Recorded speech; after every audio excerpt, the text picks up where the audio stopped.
Hello. Welcome to the stream. Sorry there's no Picard song. Yeah, I'm in the car with my fiance. She's driving. We switched. But it's 6 o'clock. It's a Monday and the show must go on. So I don't know, I didn't really promote this, or I wasn't sure if I was going to stream or not. So, I don't expect many people to come in. Right now there's 0. But I'll give it minutes and we'll see what happens. That's why I like to do the stream starting soon. Hello. I'm streaming from the car because the show must go on. And they're gone. So I figured what I would do today is I will talk about what I just did, and we'll keep it sort of a short stream. I don't know if there's going to be a nugget. There may or may not be a nugget. So last night, my fiance and I, we drove down to Millville, New Jersey, and we stayed in a little suite on a racetrack because my fiance's father, who's 66 years old, he goes and he takes a Ducati motorcycle onto the racetrack. So I thought this would be a great time. We've done it before last year, at the same time last year. We've done it before to visit him on the racetrack. So I figured it'd be a great time to take the new camera down there, and film him and other people on the track doing the motorcycles and stuff. So that was a lot of fun. Let's see if I can get the chat up here. If anyone wants to chat, yeah. So I'm going to talk about what I did with the camera. I'm going to talk about the settings and what my plan was and things like that. So it's pretty cool. So do you remember the name of the place? Motorsports or something? It's a racetrack that's down in Millville, New Jersey. I don't remember the name of it, but you could probably Google it. The names of the tracks are Thunderbolt and Lightning and Tempest, but I don't remember the name of the whole property. The name of the tracks themselves are like storm-related: Lightning, Tempest, Thunderbolt, stuff like that. So it's pretty cool. A lot of during the day there's different classes. There's beginners or novice, intermediate, expert, and my fiance's father is an intermediate.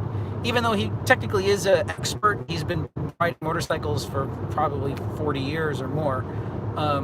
But he's in the intermediate because he's a little bit older and he's not like really going hard, because it's also been a while that he's been on his bike because of COVID, because of the pandemic.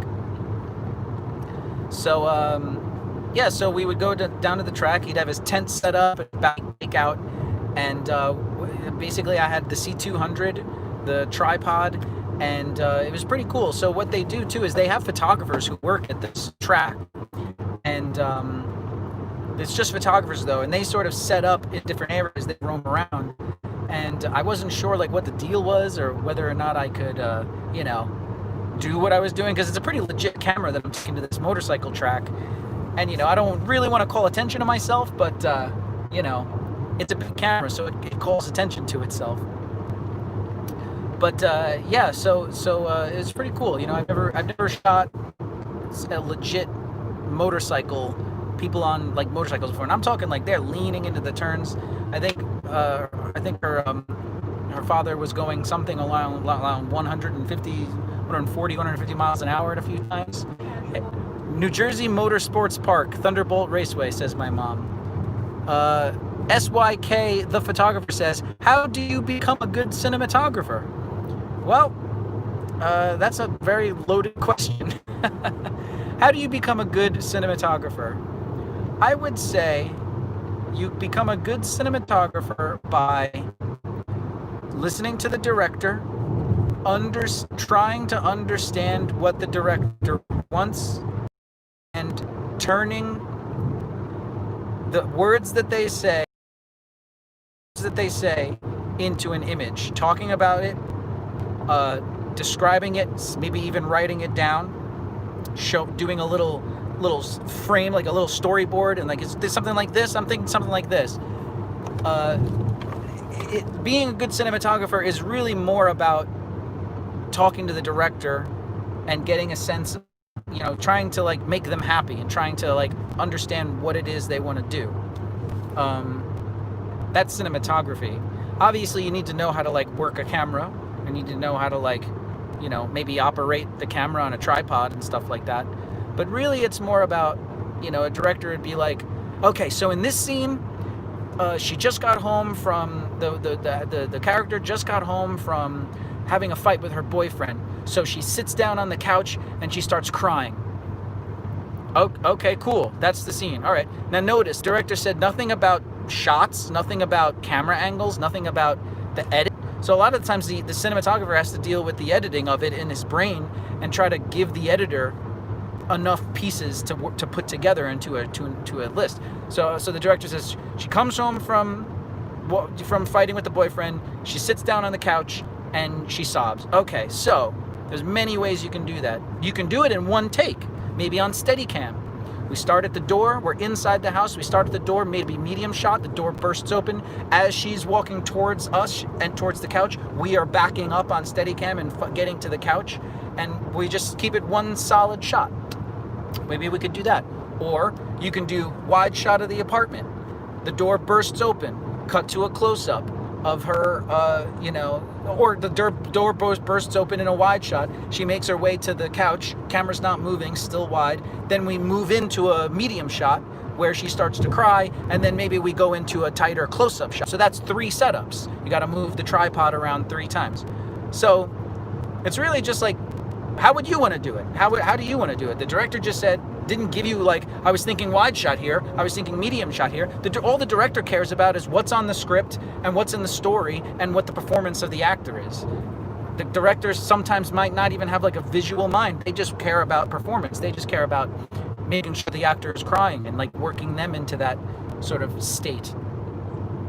So really cinematography is just being able to hear what the director says or see what's on the script and then coming up with the shots in your head about how to best tell that story clearly. You know, you don't have to worry about moving the camera. You don't have to worry about if it's beautiful or not. You don't have to worry about the lighting. It's really just like clearness. All the director needs is comes in the door, she sits down, she cries. You know what I mean? Like, so that's what you need to serve. You need to serve the director and you need to serve the story. You know, it's only the people who have like the highest budgets and like the unlimited time that can really care about the little itty bitty tuft of light coming through the window and the, you know, it's like you probably don't have enough time for that shit. Sorry, I shouldn't curse.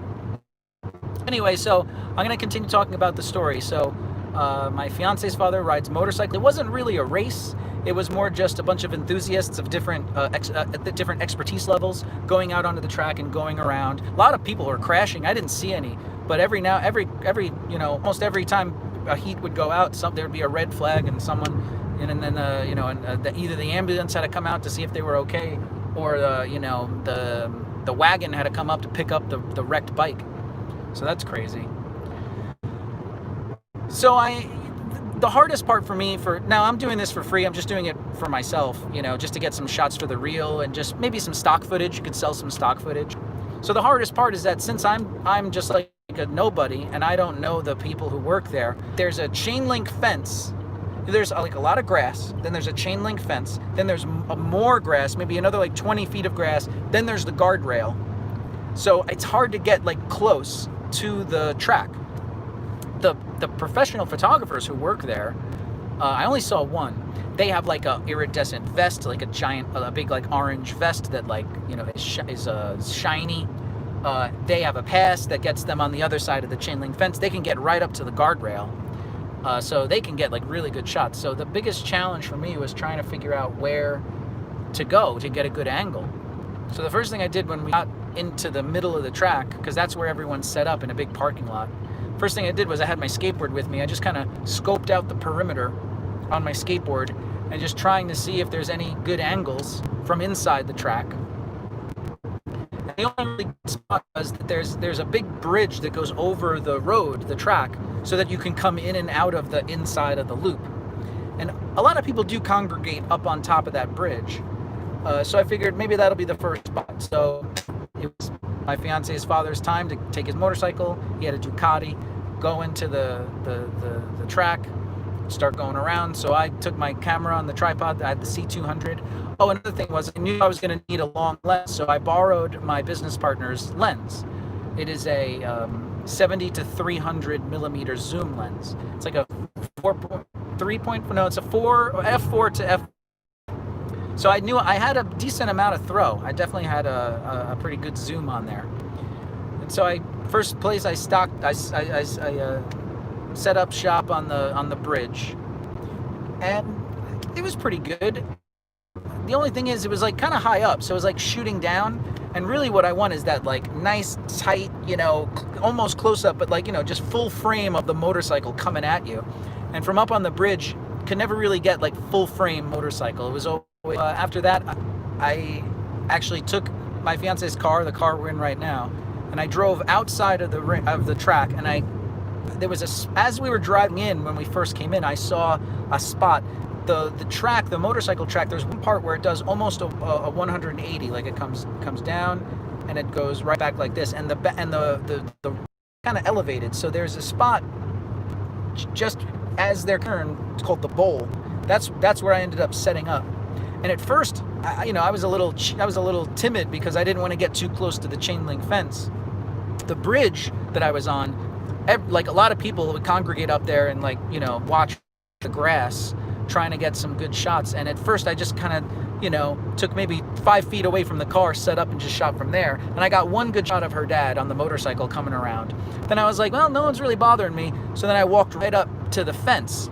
Except by the time it was time for Mitch, her dad, to come back around, there was an incident. Somebody had a small wreck, so they stopped, and then he went back inside. But then when the wreck got when the wreck got cleared, the people started to go again, but he was tired, so he was sitting that one out. So I got one shot of him, but it was like the chain link fence was in the way, and it didn't look kind of good. And in terms of the settings, so I was on the 70 to 300.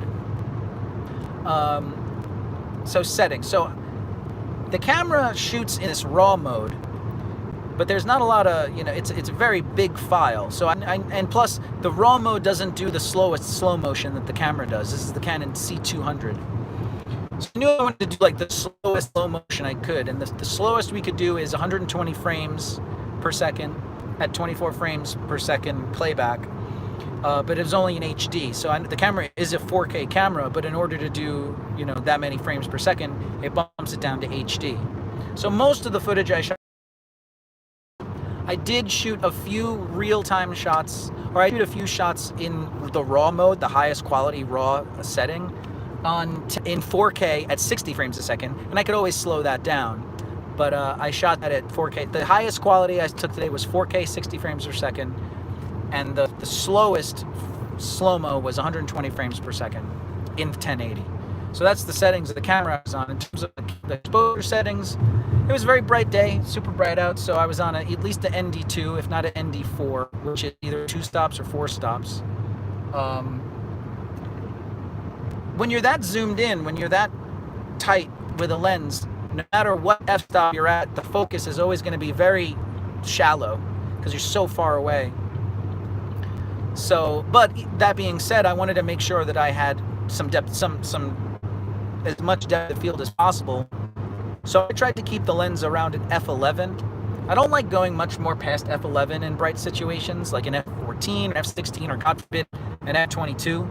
I don't really like doing that because what ends up happening is if there's any dust or particles or crap on the lens, on the front of the lens, which I know I don't clean the lenses very often, and there's pollen, there's dust in the air.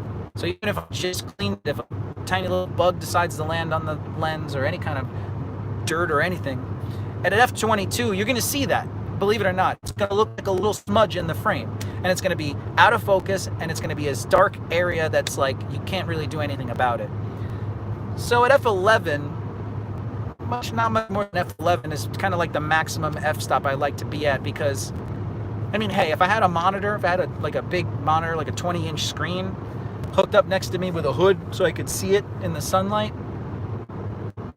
then maybe I would go to f22, but I'd be checking the frame, making sure there wasn't any spots on the footage. But because I'm working in a little screen, I had to turn the brightness up on the screen manually. It's bright day out. I didn't want to take any chances, so I kind of kept it at f11. So knowing that I wanted to be at f11, Also, the camera, the native ISO for the camera is ISO 800. But the good thing about the C200 is that it has built-in neutral density filters, so there's no real reason to have to bump down the ISO.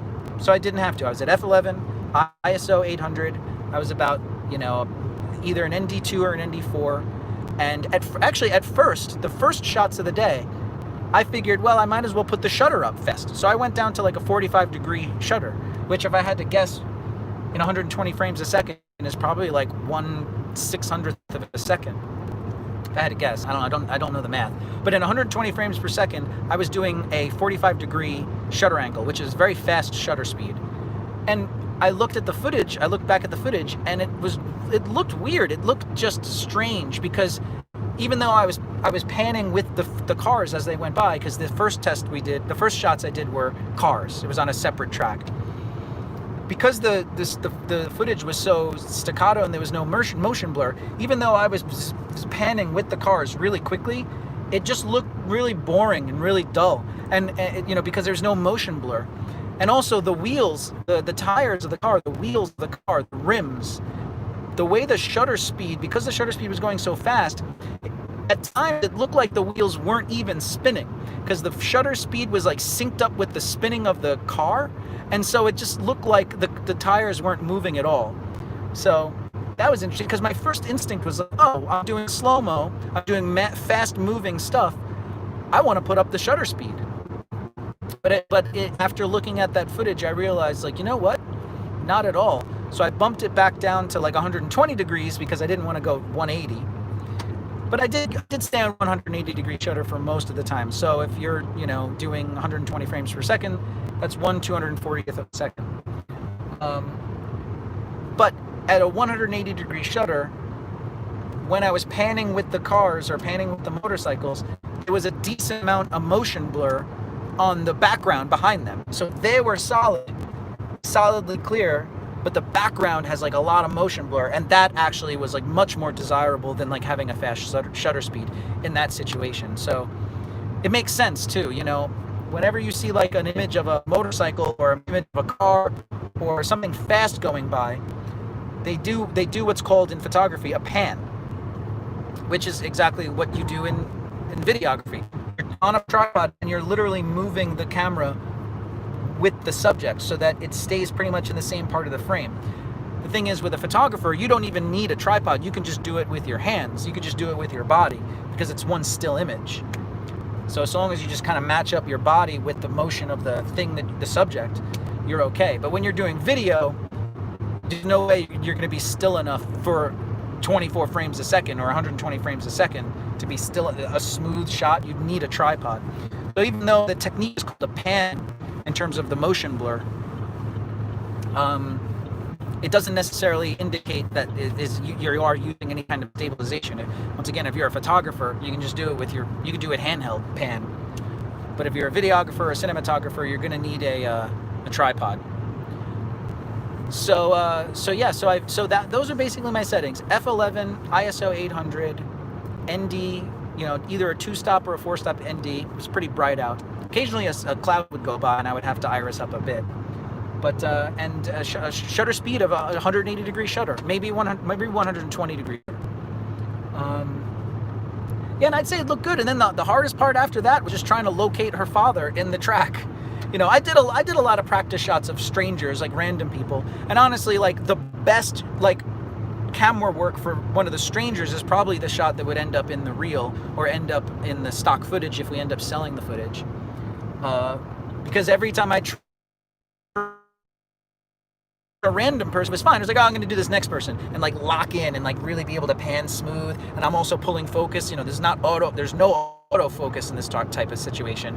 I am riding the focus, and you know, they're coming at me. So as they're coming at me, I'm doing the focus, but I also have a large depth of field. So like it's only a little bit. It was definitely difficult. So I'm sure when I watch the footage back, it's like in focus, out of focus, in focus, out of focus, in focus. You know, it's going to be like going in and out. And I would be surprised if I got like one shot throughout the whole day where the whole time the person is in focus. Because as they're moving, I'm riding it, trying to keep them in. On top of that, the spot that I got, the spot by the bowl, I was able to get like not only just a full frame shot of the bike, but it was even like tighter than the bike. So I was even able to, you don't even see the bottom half of the wheels. You just see from the bottom half of the wheels up to their helmet. So that's how tight I was able to get. And they're moving at 150 miles an hour. So, you know, they're going right by me. So it was very difficult. I was ending up panning my camera almost 180 degrees of my camera. So and the monitor is only on one side. So I'm like really stepping over myself. The camera's like tipping over.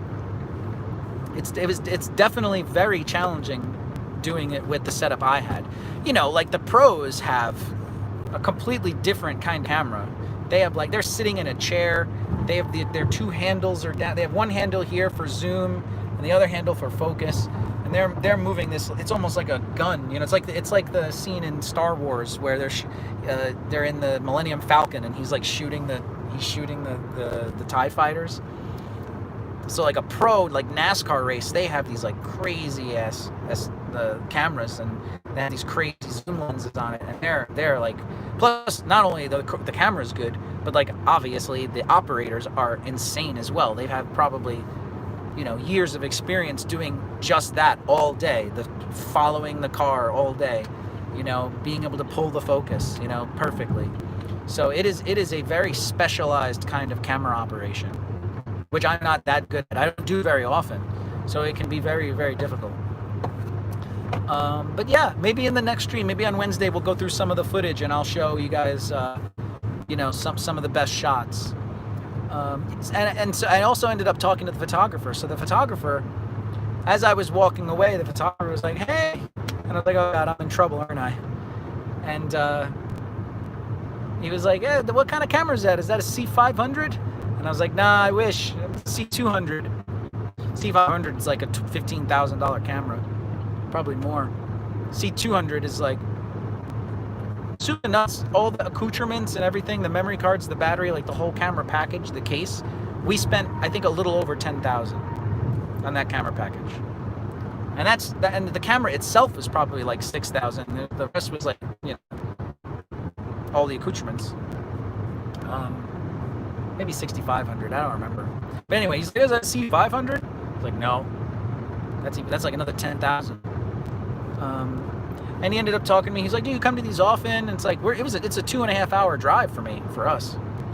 So no, we didn't. The last time I was there was literally a year ago.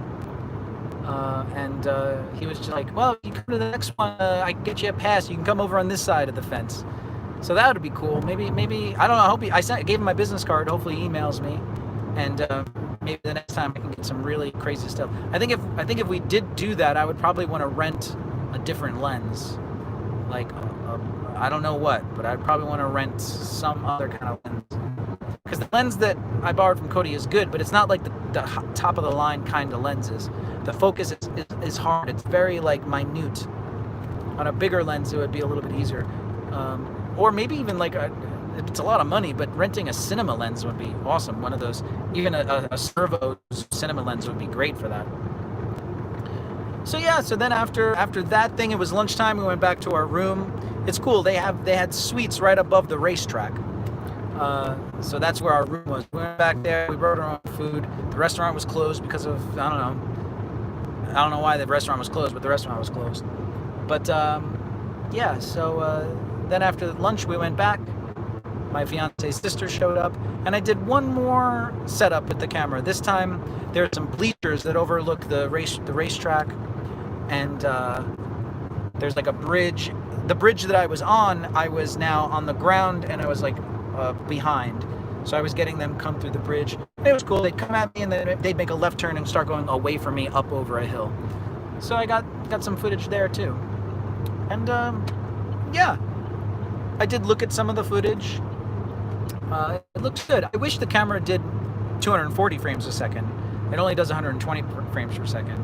And it does 4K at 60 frames per second, and that's what I shot with the intention of slowing it down. But slowing down 60 frames per second when you're shooting something that's like 150 miles an hour It's not going to slow it down too much, but it'll look cool, especially in 4K. Especially since it's raw too. You can really work with the footage and make it look pretty cool, like a movie. But yeah, that's basically all I got, and I think maybe we'll just call it there. So sorry about the weird stream today. I know I usually stream from my home, but it is what it is. I figured, hey, the show must go on, and it's not going to be a super long one. I don't have much to show you. I just have words. So maybe on Wednesday, maybe on Wednesday for the beginning of the day, I can go through some of the motorcycle footage that I shot today, and then we'll probably continue editing Tell Us Damn It. And hopefully maybe we can get that Tell Us Damn It episode finished. That'd be really cool. I don't know if I'm going to post them yet. I think I want to get a few Tell Us Damn It episodes under my belt and then release them, slowly. So that's what we'll do Wednesday. If you're watching here right now, please subscribe. I do educational streams for filmmaking, how to be a good cinematographer. Anybody else chatting? I don't see any chats. No, just that one, how to become a good cinematographer. Maybe that will be the nugget. I thought that was a good little nugget, little side bar to this motorcycle shooting stream. Yeah, so if you're watching this now, if you're watching it later, please subscribe to DiCasaFilm, subscribe to Rethink Films YouTube page. Today I'm not streaming on Twitch. Unfortunately, I can't do the multi-stream on the phone. So unfortunately, there's no Twitch stream today, just DiCasaFilm. But also, hey, if you want, check out the little join button below next to subscribe to check out what a membership is and how you can get more access to my knowledge and do like a one-on-one stream, stuff like that. So you can check out the join button, please subscribe. And yeah, so that's going to be it for today. Sorry it's such a short stream, but yeah, I'm kind of out of things to talk about. So later on tonight, I'll post this stream up onto youtube.com/rethinkfilms YouTube page. That's where I post the full replay. But since I'm on my phone right now, it'll probably just be up on my DiCasaFilm for a couple hours. So enjoy. I will see y'all later. I'll see you on Wednesday. Happy filmmaking. Peace. Happy filmmaking. Bye.